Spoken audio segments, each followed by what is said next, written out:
Hi, Grace Frank here. I'm here with Josh McGinnis, my favorite lender.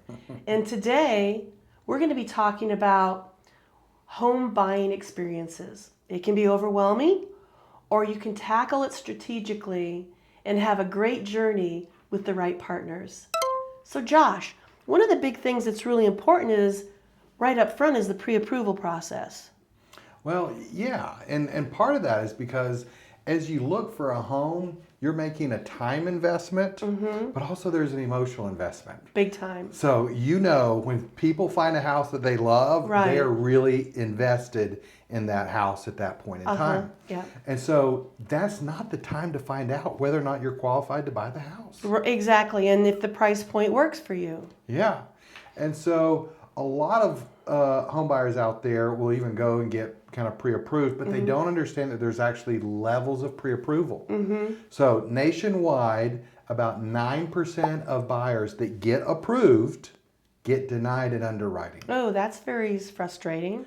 Well, the reason it's frustrating is because at that point in time, Right. the buyer has already paid for an inspection. Uh-huh. And depending on the house, that could be about $600. Right. And they've already paid for an appraisal, about $600. So they've got $1,200 in that house, and maybe they're listing their other house and getting it ready to be sold or under Right. contract even. Right. There's a lot of things involved. And so it's important to know what level of pre-approval you have. Okay. So at the very basic level, and this is the ones I see most common, is a borrower will fill out an application and say, this is how much money I make and this is how much cash I have in the bank. And the lender says, you are approved based on stated income and stated assets. Okay. It doesn't mean anything. Nothing. Nothing, because it's all stated.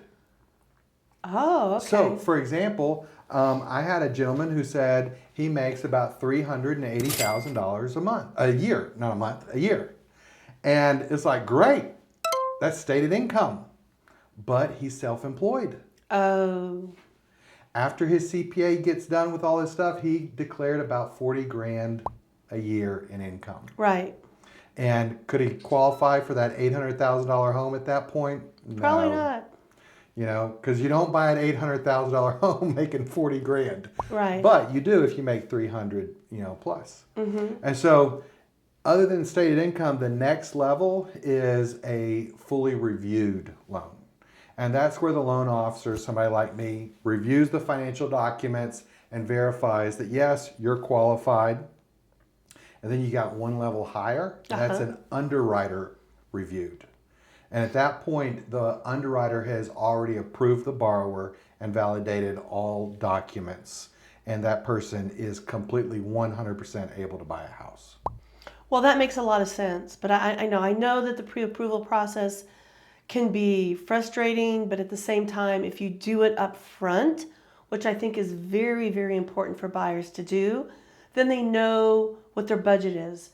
They know what they can afford, and they're not in la land thinking they can do something and then realize that they can't do that. Yeah. And what I find is that a lot of times the people who are the most confident they can buy are the ones that can have the biggest challenge. Like today, I got a call from another realtor, because I do work with other realtors, Grace. Well, of course. And they said, hey, we got a borrower. They want to buy a $900,000 house. They're going to put $300,000 down. Right. And I talked to them. They go, oh, we just retired. Oh, great. Do you have any income? No. Do you have any retirement income? Well, we do, but we're not using any of it because we don't need it. And I'm like, well, we have an income problem. We got to fix that. But they want to make an offer on the house today. And I talked to them for the very first time today because they didn't see any need to talk to a lender because they're like, well, we're so financially secure. Our existing house is paid off. We have no debts. Right. All this other kind. We're sitting on $400,000 in a checking account. So surely we're fine. And it's like, well, you may be. They are. We can get it figured out. But I'd rather not rush and try to do that all in 3 hours when they're competing on a house. Yeah. Well, and that's a very good point. Even in this unique market where we're kind of moving into a buyer versus a seller's market, there's a lot of things going on. So you have to be prepared, and the most important way to be prepared is to do the correct pre-approval up front so you absolutely know where you're at. Correct. Let me go over just a couple of those things. Okay, Right? yeah. So I think a lot of people know the pre-approval is based on your credit score, based on your income, based on your debts, you know, how much cash you want to put down on the house, things Right. like that. But it's also the overall strategy. Okay. You know, so example, yesterday talked to a borrower who was like, hey, I want to buy this house. I'm going to pay the loan off within about 4 months. Well, that person and what they need on a loan is radically different than somebody who says, I'm going to live in this house for 10 years and I'm going to keep the loan for 30 years. And so having that right strategy in the pre-approval process also helps. Strategy matters. There you go.